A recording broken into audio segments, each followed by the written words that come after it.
Hi everyone, I'm Maria Eduarda Quero. I live in Rio de Janeiro, Brazil, and I'm 28 years old.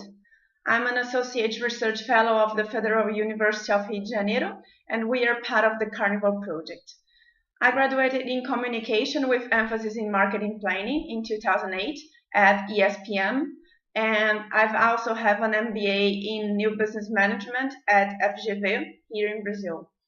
I've been working with marketing for 8 years, basically focused on the fashion market, taking care of some Brazilian brands, and my last job was as the marketing manager of a woman's fashion brand. And I quit this job last December because now I'm running my own business as a marketing consultant focused in small and medium enterprises. My interest points are services and brands, so I have two researches for the Long Rio project.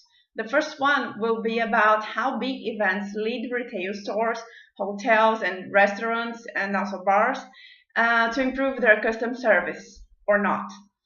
The second thing is about how big events brands like the World Cup and the Olympic Games impact people. Looking forward to see you all guys soon. Bye bye.